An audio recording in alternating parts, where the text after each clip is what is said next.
নতুন বছর 2026 আর 2026-এর 1 জানুয়ারি থেকে দেশের রিজার্ভ ব্যাংক অফ ইন্ডিয়া এক নতুন পলিসি বা নতুন একটা আইন বা ব্যাংকিং ব্যবস্থা চালু করেছে। সেখানে বলা হচ্ছে যে 3 ধরনের ব্যাংক অ্যাকাউন্ট তারা বন্ধ করে দেবে।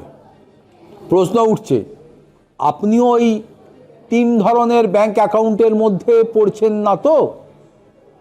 শুনতে থাকুন।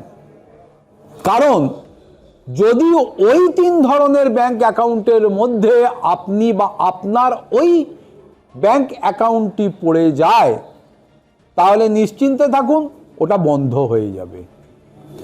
ফলে এই 3 ধরনের ব্যাংক অ্যাকাউন্টগুলোর মধ্যে অন্যতম বা প্রধান বা প্রথম যেটা রয়েছে সেটা হলো ডরম্যান্ট অ্যাকাউন্ট। কি এই ডরম্যান্ট অ্যাকাউন্ট? বলা হচ্ছে না, যে সমস্ত অ্যাকাউন্ট 2 বছর বা তারও বেশি সময় ধরে কোনো লেনদেন হচ্ছে না, কোনো অপারেশন হচ্ছে না, বা আপনারা টাকা জমা দিচ্ছেন না বা টাকা তুলছেন না, অর্থাৎ ইনঅপারেটেড হয়ে পড়ে রয়েছে, সেই অ্যাকাউন্টগুলোকে বন্ধ করে দেবে। কেন না, এই বন্ধ হয়ে যাওয়া লেনদেনহীন অ্যাকাউন্টগুলোকেই হ্যাকার বা প্রতারকরা এক ধরনের নিশানা বানাচ্ছে এবং এই অ্যাকাউন্টগুলোতে তারা হ্যাক করার জন্যে তারা ঢুকে পড়ছে। ফলে সার্ভিলেন্সের বাইরে থাকা বা ট্রানজাকশন না হওয়া এই অ্যাকাউন্টগুলো ক্রমশই বিপজ্জনক হয়ে উঠছে।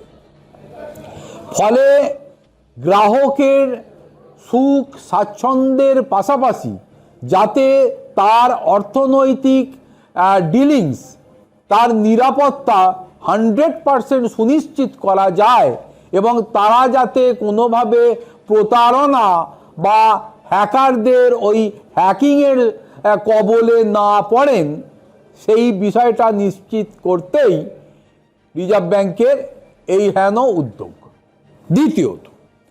দ্বিতীয় নম্বরে রয়েছে ইনঅ্যাক্টিভ বা নিষ্ক্রিয় অ্যাকাউন্ট। যে অ্যাকাউন্টে 12 মাসের বেশি সময় ধরে কোনো লেনদেন হচ্ছে না, 12 মাস মানে হচ্ছে 1 বছর।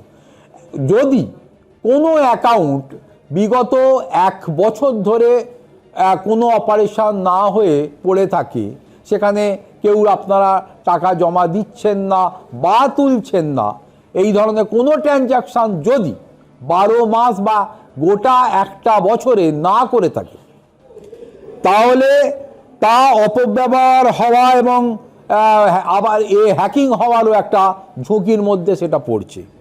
ফলে অ্যাকাউন্ট বন্ধ হওয়া থেকে আটকাতে কিছু না হলেও লেনদেন করতে বলা হচ্ছে ব্যাংকগুলির পক্ষ থেকে ওই সংশ্লিষ্ট গ্রাহকদের, যে কিছু টাকা ফেলুন অথবা কিছু টাকা তুলুন, একদম ইনঅপারেট করে এটাকে ফেলে রাখবেন না অন্তত পক্ষে 1 বছর। তাহলে ওই অ্যাকাউন্টটিও কিন্তু ওই 1 বছরের শেষে রিজার্ভ ব্যাংকের নতুন নিয়ম অনুযায়ী বন্ধ করে দেওয়া হবে। তৃতীয়ত, যে ধরনের অ্যাকাউন্ট বন্ধ হওয়ার মুখে, তা হলো জিরো ব্যালেন্স অ্যাকাউন্ট। অনেকে মনে করেন যে আমি একটা প্রয়োজনে অ্যাকাউন্ট খুলেছিলাম, এখন আমার আর্থিক পরিস্থিতি সেরকম নয়, আমি ওখানে আর টাকা পয়সা কিছু রাখছি না, পরে ভবিষ্যতের কথা ভাবা যাবে, এখন যে অবস্থায় আছে থাক বাবা, ওখানে আমি টাকা পয়সা ফেলতেও যাব না, তুলতেও যাব না। অর্থাৎ জিরো ব্যালেন্স হয়ে সেই আপনার অ্যাকাউন্টটি পড়ে আছে। দীর্ঘদিন ধরে এই জিরো ব্যালেন্স হয়ে পড়ে থাকা অ্যাকাউন্টগুলোও কিন্তু ওই সংশ্লিষ্ট হ্যাকারদের হ্যাকিংয়ের আওতার মধ্যেই পড়তে পারে বলে মনে করা হচ্ছে। এবং দীর্ঘ সময় ফাঁকা পড়ে আছে, কোনো টাকা নেই, সেই ব্যাংক অ্যাকাউন্টগুলি বন্ধ করে দেওয়া হবে। যদি আপনার ব্যাংক অ্যাকাউন্টও এই তালিকার মধ্যে বা এই 3 ধরনের তালিকার মধ্যে পড়ে, তাহলে অবশ্যই এখন থেকে পদক্ষেপ করুন, যাতে অন্তত কিছু টাকা ট্রানজাকশান দেখিয়ে ফেলুন। সময় থাকতে থাকতে ট্রানজাকশন দেখালে বা মানে কিছু টাকা জমা দিলেন, কিছু টাকা তুললেন, অথবা একটা ট্রানজাকশন হলো, এই বা অপারেশন বা অপারেট করা হলো, এই ভাবে যদি আপনি করেন তাহলেই একমাত্র ওই আপনার ওই জাতীয় ব্যাংকের অ্যাকাউন্টগুলো বাঁচিয়ে রাখতে আপনি সক্ষম হবেন। আদারওয়াইজ এই অ্যাকাউন্ট কিন্তু according to new rules adopted by আমাদের রিজার্ভ ব্যাঙ্ক অফ ইন্ডিয়া, এটা কিন্তু আপনার বন্ধ হয়ে যাবে। ওই তালিকার মধ্যে অবশ্যই এখনই পদক্ষেপ অ্যাকাউন্টকে সক্রিয় করে তুলুন। সক্রিয় অ্যাকাউন্ট ছাড়া কিন্তু আপনারা আর একদিনও এই ধরনের অ্যাকাউন্টকে ফেলে রেখে আপনারা নিশ্চিন্তে থাকতে পারবেন না। আইদার আপনি অপারেশন করুন অথবা আপনি এটাকে ক্লোজ করে দিন নিজে নিজে, আর তা যদি না করেন তাহলে অ্যাকর্ডিং টু রুলস আপনার ওই ব্যাংক অ্যাকাউন্ট কিন্তু ফ্রিজ হয়ে যাবে বা বন্ধ হয়ে যাবে, ক্লোজ হয়ে যাবে।